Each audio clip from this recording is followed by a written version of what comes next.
Hello, everyone. This is Fabriello, and it's been a while, I know, but I've been very, very busy this last period. My gaming time has shrunk to almost nothing. Um, I'm playing a game since I finished Tokyo Xanadu, but I don't know how much it's been. Let's say 3 weeks or something. I think I've played like maybe 5 hours or something like that. It's ridiculous. I don't have time for nothing basically, other than like late in the evening, and for the most part, I'm just watching TV series or movies. Um, Also, I haven't done any pickups video because in gaming wise, I've decided to not buy anything. At least I'm not that. I don't have any particular push to buy new games at the moment, simply because I want to focus for the remaining of the year, depending how much I manage to play, which it's not much so far. But I decided to focus on the backlog so far because I have a lot of games that I want to finish and play. So, for example, now I'm playing a PSP game. I'm really, really happy with it. I just need to find the time. So, in the meanwhile, I wanted to do. I have two videos, including this one, that I really want to make, and finally found the time today, which is Sunday. So at least on Sunday I have some time, and this is going to be interesting because we're not going to talk about video games, but and also not but also this is going to be a collection video. So I'm going to show you my collection on a specific non-game franchise, which it's really, really dear and near to my heart because it's something that propel my passion for a certain hobby of mine other than video games, and that is anime. Basically, during this video, I'm going to show you my Ghost in the Shell collection. Now, as I mentioned occasionally on my previous videos here and there, I'm a big fan of this series, of this franchise, since I kind of stumbled upon it like completely randomly in the mid 90s. I don't even remember when it was specifically, maybe 1995, 1996, even 1997 maybe. I was quite young. I was already into anime since for a while at the time, but I never heard of Ghost in the Shell. Also because remember, the amount of information we had was much limited compared to today. We didn't have the internet, or not at least how we think of it now. So information and everything was much slower. So I never read anime focused magazines or something like that, contrary to video game magazines. So most of my knowledge of anime was just by randomly watching stuff on TV and talking with a couple of my friends who actually watch anime, because most of my friends were into video games.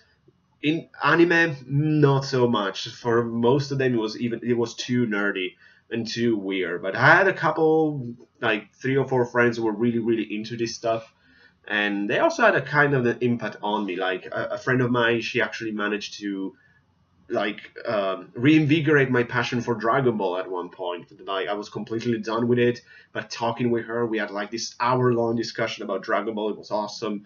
Another friend of mine, we were really into the same stuff in terms of like shonen kind of manga and anime. Really, really cool. But all of a sudden, I discovered Ghost in the Shell, and I still remember how it happened. It was, as I said, mid 90s, certainly after 1995 for obvious reasons, when it was one of my first times here in London, and I was just like looking the city around with my family or something. It wasn't nothing specific. It's just like we have to go to London sooner or later.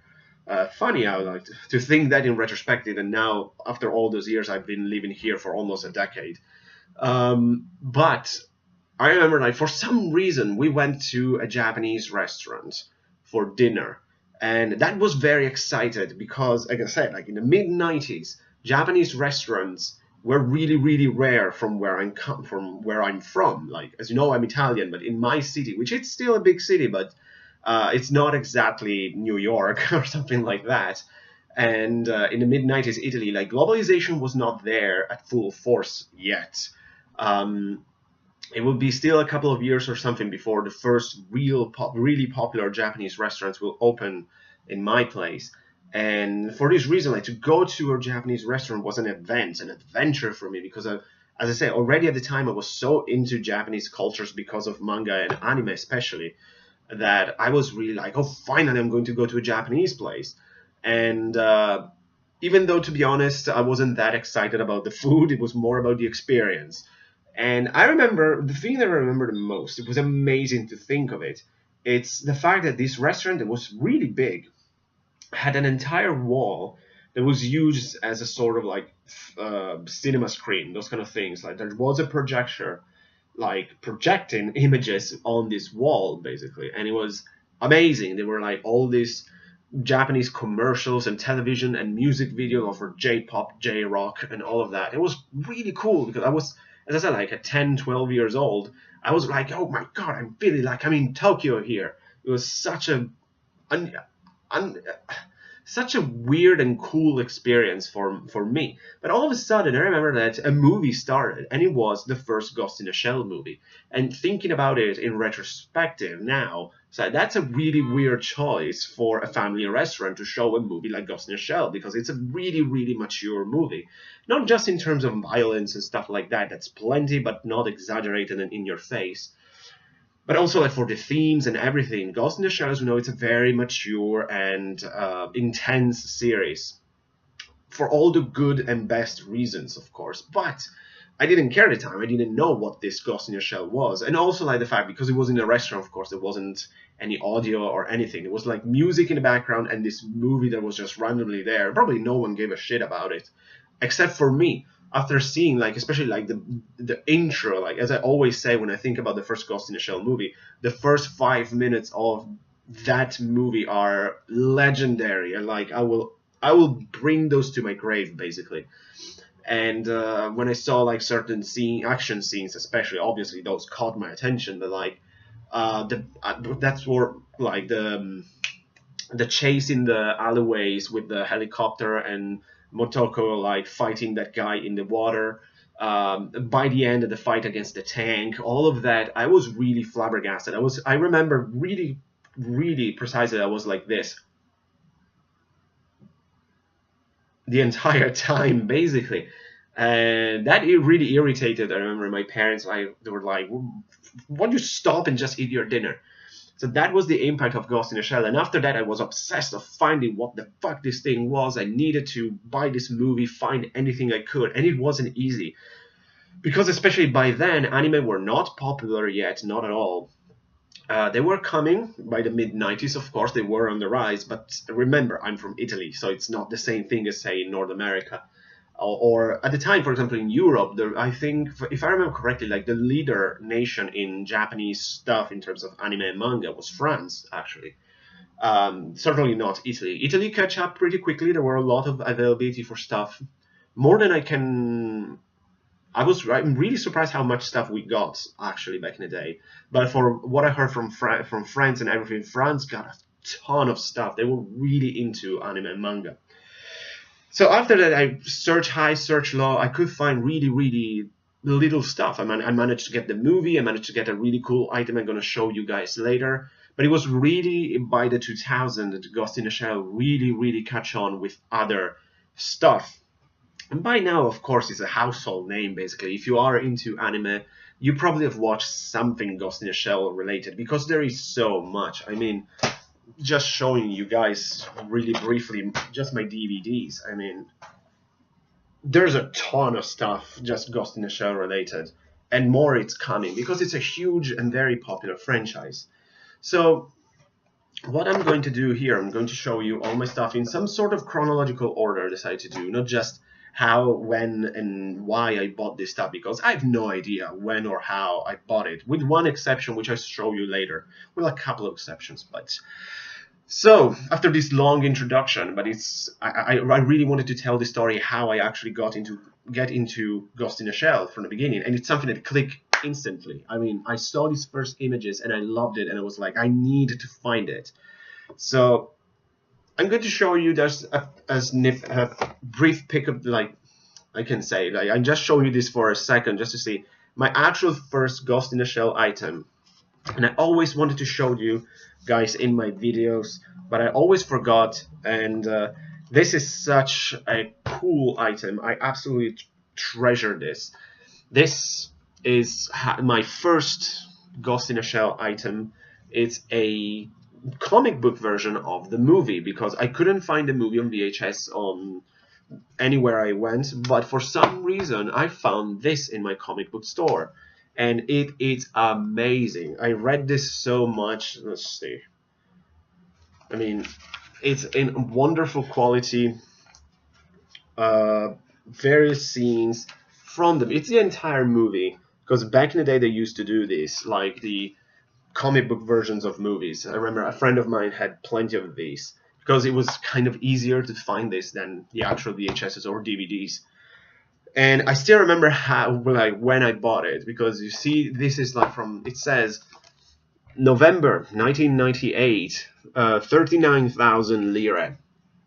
Yes, way before the euros. Um, to bring this into perspective, 39,000 lira, that's a shit ton of money for a comic book at the time. Usually comic books like that's it's like 20 euros basically, a little less than 20 euros. But for a comic book, by today's standards, that's already a lot of money. Even though nowadays comics are and mangas especially are really increasing in price. I remember when I was younger, like mangas were cheap as dirt. You can buy mangas for basically €1, kind of €1, not euros. Oh, this is so cool. Like this scene where Motoko is like swimming in, I don't even remember, like Newport City, how's it called? It's not Tokyo, because that's one thing that people don't really realize, the fact that Ghost in the Shell doesn't take place in necessarily in Tokyo, and that's going to happen for another item that we're going to show later. And so to return to the price, basically, I had this like allowance money or something. I spent all of it on this one. My parents were pissed at me. Say, "Are you freaking crazy to spend all this money on this fucking thing?" They were really angry, but I didn't care. It was worth it because I read this thing so much, so many times, and loved it because this for years it was my only way to really re-experience that movie. And I love it. As I said, I treasured it, even though it's still in excellent conditions. I read this so many times, so many times. It's kind of like it has to be the first item I show you, just simply for like the personal impact that thing had. For many years, that was Ghost in the Shell to me. But as we know, Ghost in the Shell started before the movie. So basically, it all started in 1989 when, because obviously, like most anime, especially back in the day, Ghost in the Shell was a manga at first. It was originally released in 1989. Then all of its issues were gathered into one volume in Japan, obviously, in 1991. The first Italian edition that we got was in 2004, and here it is. Obviously, I bought it day one. By 2004, just to give you in perspective, that's when the standalone Complex series was going on, so it was much later compared to the movie. And this is amazing, but at the same time, look at how thick this thing is. And it's like there's a ton of dialogues, there's like notes and comments. It's a really intense reading. There's plenty of, it's violent, there's plenty of nudity and sex scenes. It's amazing. I loved it. I remember reading it. I didn't read it too many times because it's really intense. It requires a lot of time and attention because there are also like super long dialogues. But just to give an idea how amazing this thing is, like the art by Shiro Masamune, the story. It's basically, this is the inspiration for the movie. This is where it came from. However, they're very different. For example, the main character of Motoko, excuse me, she's really different in the manga compared to the movie. She's more, I almost prefer her here because she has more of a personality. It's not just a robot or an android, if we want to get technical. But she's like sarcastic. She makes these weird comments. She's very different and absolutely love it. Such a good read. I loved it. But as I said, 2004, much late. And as we know, of course, the real first taste that we got of Ghost in the Shell was with this iconic first movie. It released in 1995.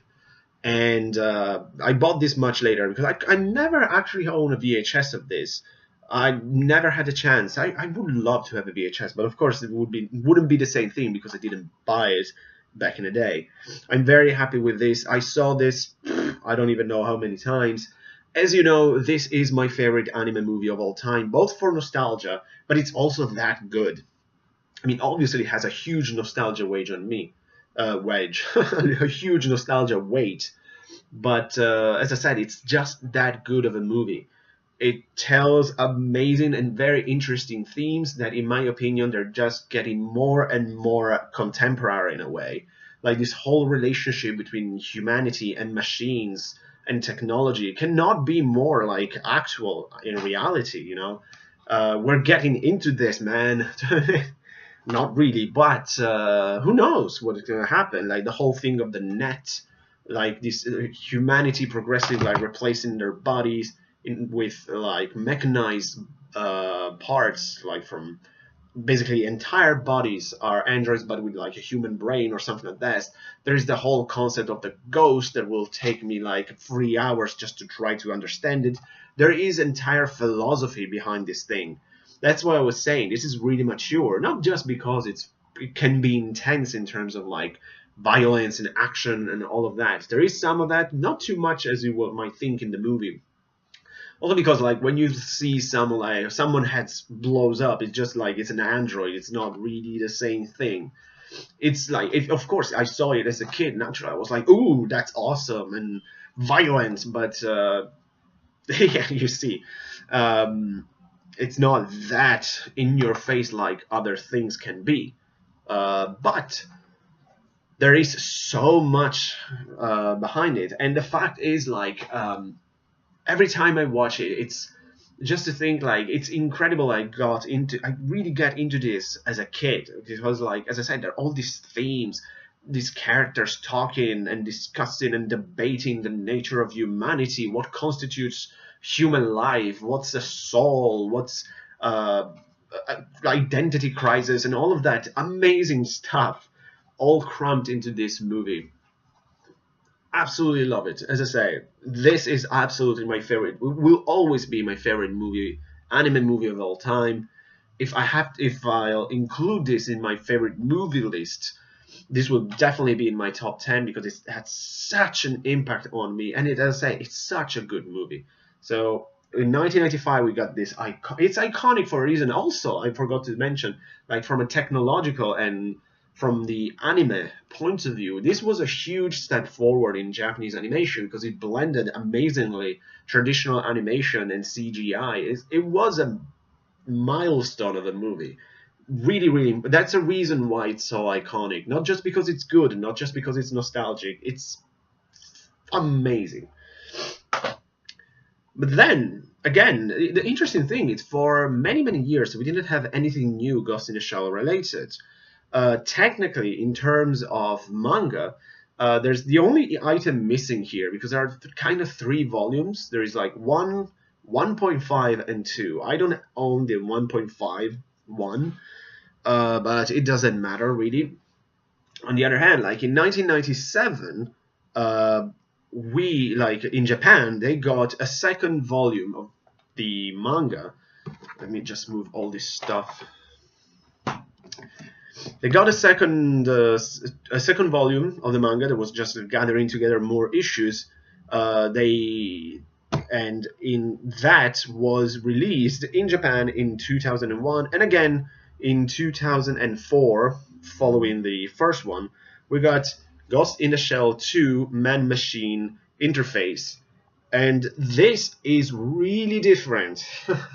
Not in a bad sense, but it almost doesn't have any connection with the original one.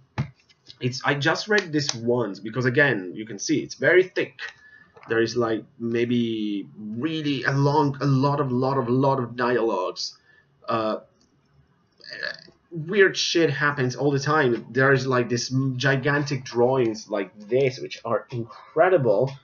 Uh, but most of the time, I remember when I read it for the first time, like I had no idea what the fuck was going on. I really enjoyed it. I was like, wow, this is a really weird direction. This is really, really different for compared to what I was used to, and I liked it because it wasn't just the same thing. There is a reason for it, considering how the story went. But if you want to read the manga and Ghost in the Shell 2, you're expecting just the same thing as before. No, this is really different. But again, 2004, much later, and the big shift, I would say,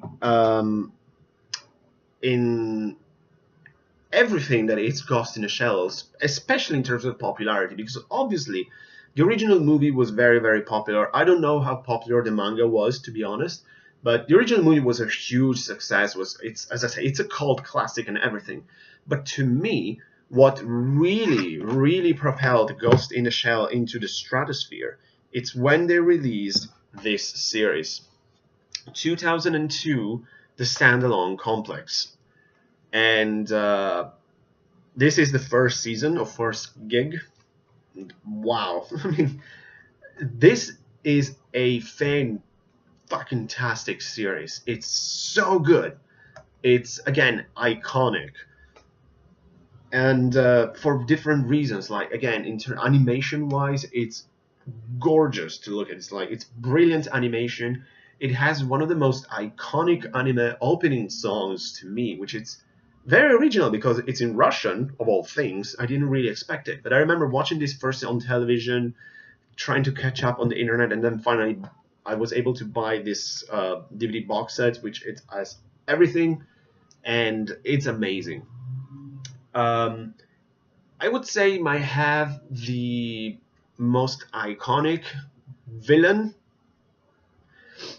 in the entire series. With this entire series, it's focused on the Laughing Man case. So all of you Ghost in the Shell fans probably remember that. That's really, really cool because in the movie, obviously, we got the puppet master, the puppeteer. I don't remember very well the name. But it didn't have the same impact as the Laughing Man to me. That to me, it's the most memorable Ghost in a Shell adversary because then you progressively go through the series. It's like who's bad, who's good, who you can trust, and all of that. Well, in the middle, you've got all the philosophy, of course, the usual themes, phenomenal action, great characters because obviously with a series like this, with 26 episodes, and as I said, that's just the first season, you can properly explore all the main characters, not only Motoko Kusanagi, but also Bato, Togusa, Saito, Ishikawa, all of the team from Section 9. And this is just amazing, as I said. It is considered a fantastic series by critics and fans alike. Absolutely love it. It is one of my favorite anime series of all time, no questions, and really, really good. Where should I put this? Next, I'll just follow in my notes because I cannot remember all these dates. Next, we moved 2 years. So in 2004, we got Standalone Complex, the second gig, so the second series. With this, you can see I didn't have the occasion to buy an entire, like, one box set. I got this 7 DVDs with all like this, 26 episodes or something again? Yes, 26 episodes. And again, fantastic stuff. I don't think that this had the same impact as the first one, but it's amazing. I love it so much. Let's just keep just one. So, there you go. This is the first volume, and the first gig was focused on the Laughing Man. The second gig introduced another very iconic villain, and that is the Individual 11. Which is also good now that I think about it, because I have all these DVDs because most of them were in Italy actually. I brought them here in London because I want to rewatch this beast, because I remember that it's amazing. Again, it's just like the first gig, like fantastic animation, great story, great characters, great character development, great themes, everything. cool Russian theme song. Not as good as the first one, to be honest, but still, I love the consistency. But now that I think about it, I remember that I really, really liked the whole Individual 11 saga and the character of Kuze, of course. Uh, but again, fantastic series. And by putting all this together, like, it's very heavy. Especially the stupid second gig, it's gigantic. Like, by putting all of this together, you got easily one of the best anime series of the 2000s, I would say. Like, since they're 2002, 2004, it's hard to top this. I mean, it's a brilliant series, absolutely brilliant. In the meanwhile, though, in 2004 still, something happened, something that I didn't really expect. The original movie got a sequel, so all of a sudden, out of nowhere to me, I really didn't expect it. We got Ghost in the Shell 2: Innocence. And to be honest, I watched this only once. I really want to rewatch it.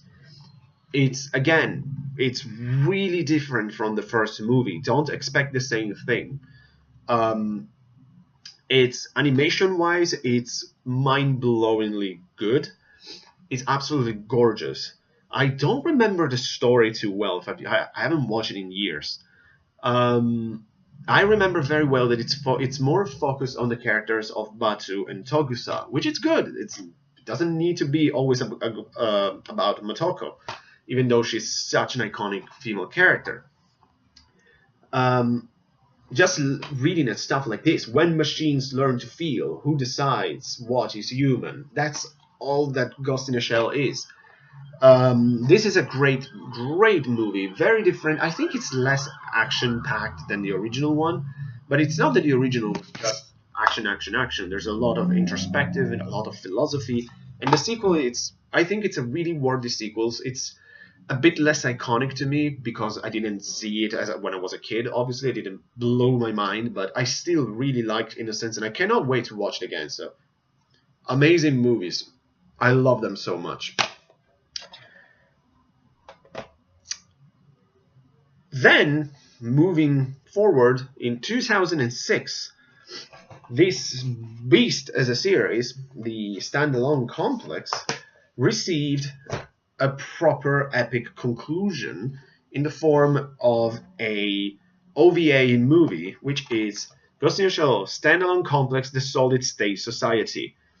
As I said, it's the movie that concludes this whole thing, and it's amazing. I loved it. Again, I only watched it a couple of times because I really need to rewatch the second gig.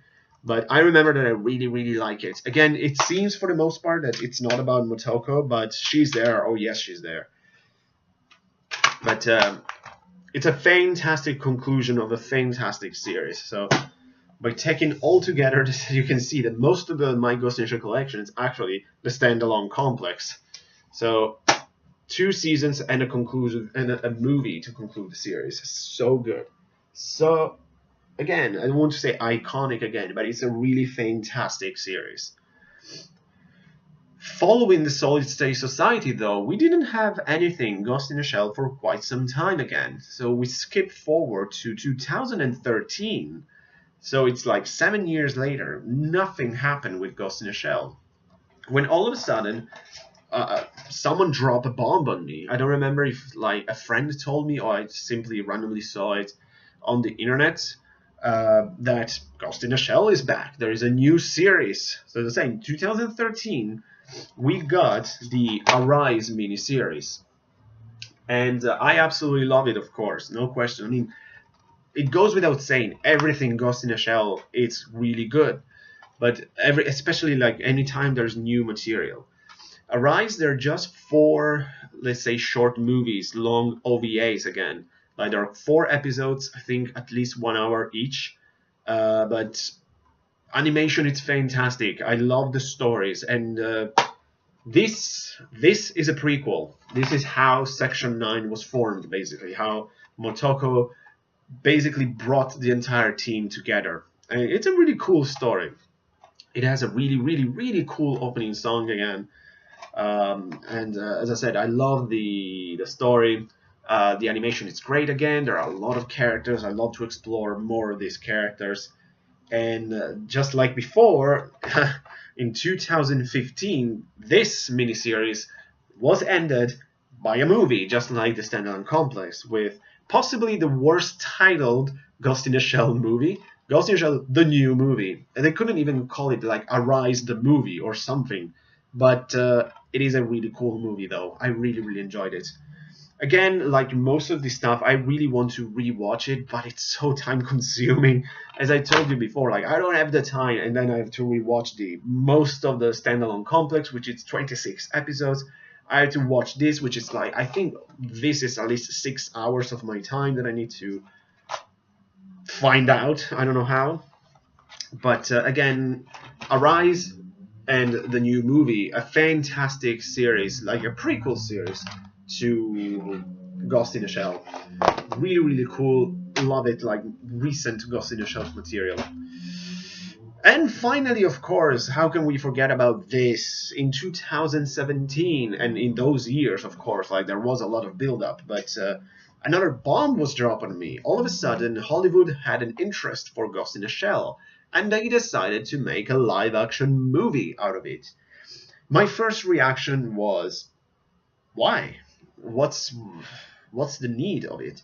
And especially, I was very concerned because historically, live-action movies of anime are garbage.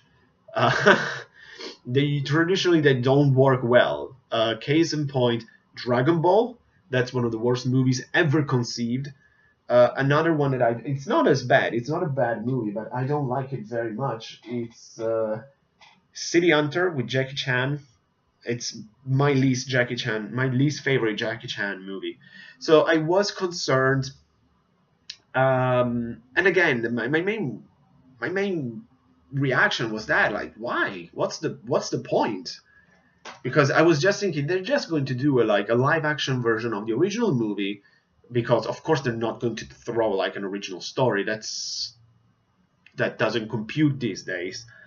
And most people is gonna hate it because, of course, and then naturally all the controversies surrounding the casting of Scarlett Johansson as the main character, Motoko Kusanagi, which I don't want to waste time with that. To me, it's a whole huge ball of bullshit, because from the first moment I couldn't care less.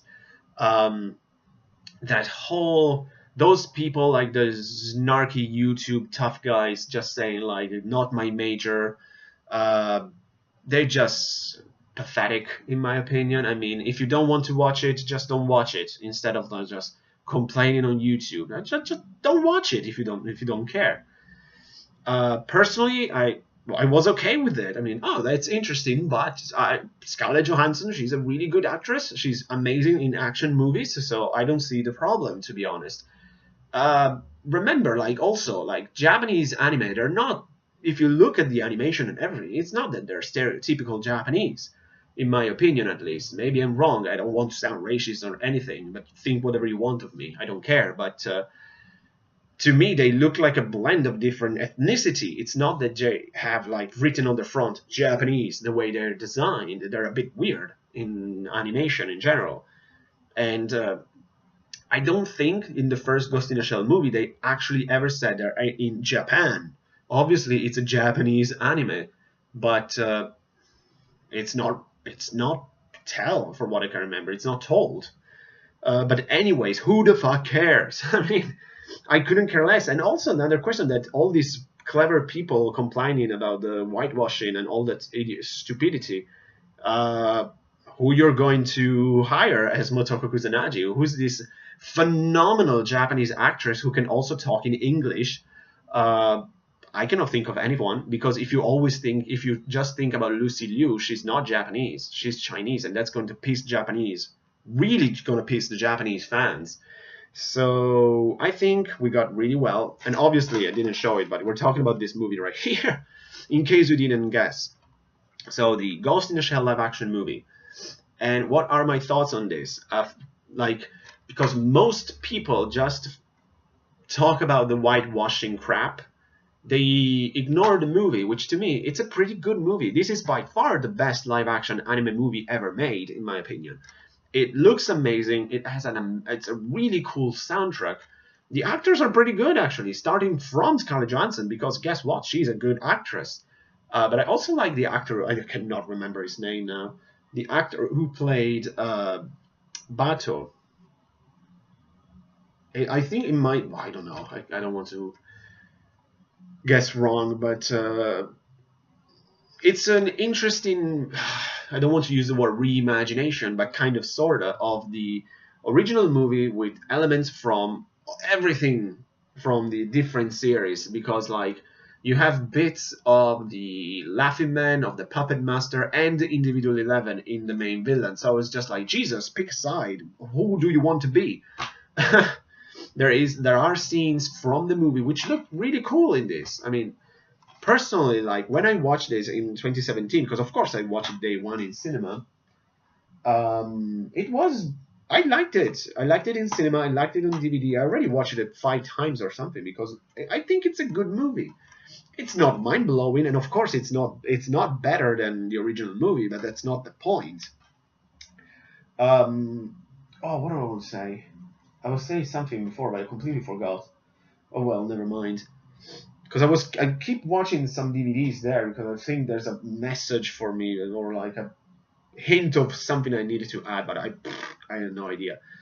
Oh yeah, I remember one, because I remember the same year we got this, we also got the Blade Runner sequel. What's it called? 2049. That to me was mediocre at best. I mean, it looks good because it has a gigantic budget and it's all CGI, so of course it looks good. The soundtrack was very cool, but nowhere near as cool as the original. It's a completely useless movie, so I wasn't that impressed with Blade Runner 2. And then I saw this, which is kind of similar in a way, and I liked it so much more than Blade Runner 2049. There's no comparison. So, also I got just one miscellaneous item, and I showed it once in a pickup video, and it's this amazing, gorgeous looking book by Andrew Osmond, who's an anime expert apparently. But I mean, this is a good book, by the way. I read it, so yeah, he is an expert because this is a really well put together book. I just absolutely adore this cover. I love how I completely randomly discovered this, and it's a book entirely on the first movie and mainly the themes of the first movie. And by the way, just look at how gorgeous the art is. And he explores like the director Mamoru Oshii, his previous works, Shiro Masamune, the manga, the adaptation from movie and manga, the script, everything, like the themes, the philosophy of Ghost in a Shell, the impact it has, the character of Motoko Kusanagi. There's everything. It's a small but thick booklet with a lot of insight on the first movie, which if you are fanatics about Ghost in the Shell, I highly recommend it. I didn't know that Arrow had a book department. That's really interesting for, I guess, British fans mainly. I think Arrow is British, but I love how I found about this, because I was in Glasgow for a conference, and after I did my talk, like the next couple of days, I was just like enjoying the rest of the conference and enjoy visiting Glasgow, since I haven't been there in years. And I remember I looked for I found an amazing retro game shop where I actually was able to find Utawareru Mono on for my PS Vita there, after like Play Asia completely screwed up my order. That's an entire story there. I already told it in a pickups video. And then I was looking for a DVD store. I bought some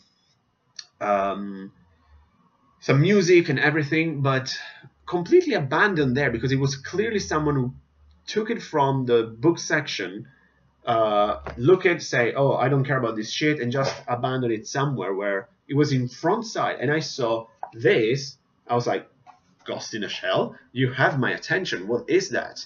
So, and obviously I bought it, and I read it, loved it. It's a really cool little piece for my collection. because naturally, as you can see, I don't have any action figures or statues or anything. It's Ghost in the Shell is the only series I was willing at one point to ignore my rule that I don't give a shit about action figures, statues, figurines, and all of that, because to me they're just dust magnets. They don't have any sense. But I love Ghost in the Shell so much that I wanted to buy a Motoko Kusanagi statue or anything, but they're so expensive. And then I thought about it like, but they're useless. Yes, I have this really cool statue of Kusanagi, but what's the point? Am I going to stare at it like a pervert? So no. But of course, there are plenty of those. It would be cool to have like a, oh shit, what they're called? The little robots with the adorable voice. I cannot think of it now. Oof, that's annoying. I have on the tip of my tongue now. Tochikawa, I think, or something like that. There's little mini tank robots with tires that they also have some artificial intelligence. They always kind of like discuss with Kusanagi, and they're also exploring for their soul or anything. It's so cool. But all this, it's my Ghost in the Shell collection. As I said, it's something so dear and near to me, and it all started thanks to this amazing movie. And for many, many years, my only connection with the series was this amazing, amazing book, which, by the way, look at this fantastic cover. I would love to have a poster of this, but I never find it. But from these two little items, an entire passion exploded for this really deep, amazing series that I'm really happy that like a week ago or something, as I was thinking about making this video, I read on the internet that in Japan they're already in the work for a new series in Ghost in the Shell, which is great news. I don't know when it's supposed to come out, but they already confirmed like it's coming. We're working on it. It's going to be 2 seasons of 12 episodes each. So it's great that a new series is coming. Cannot wait for it. Ideally, I wouldn't mind a sequel to the live-action movie, because why not? But obviously, it didn't do as well as... I mean, it did some money, but not as much as I think it could have been. And obviously, there was the whole controversy, so it's better to leave it like that. It's a good movie on its own merit, so don't try your fortune too much. So that's it. This is my Ghost in the Shell collection. I hope in the future to expand it somehow by, I don't know, buying some art books. Would be very neat. I saw a really cool art book of the live action movie. I might buy that eventually. But I would love an art book from, like, for example, the Standalone Complex. That would be so cool. Or the Arise series, because I love the artwork in there. So we'll see. Maybe I hope to find some stuff. Also because I don't actively seeking constantly Ghost in the Shell things. It's just sometimes I look on Amazon or something. Oh, it would be cool to have a Ghost in the Shell thing. So, but this is a collection years in the making. It's nothing spectacular, of course. I don't have Blu-rays because I don't give a shit about them. As I said, I don't have statues because I don't give a shit about them. But it's really personal. It's a really organic collection that it's years, sweat and blood into it. A lot of time invested into this, and for good reasons, because I love this stuff so damn much. So that's it. A long video, I know, but there's a lot of stuff and there's a lot to say. Definitely let me know what you think about Ghost in the Shell. Do you even know what it is? I mean, I suppose so if you're into anime, but if you never watch it, I cannot recommend it enough because it's fantastic. I would love to discuss it with you guys in the comments or whatever, because it's just, I think, one of the greatest anime ever came out of Japan. So, and someone's texting me, but it's meaning it's time to go. So thank you so much for watching, guys. I'll see you next time. Take care.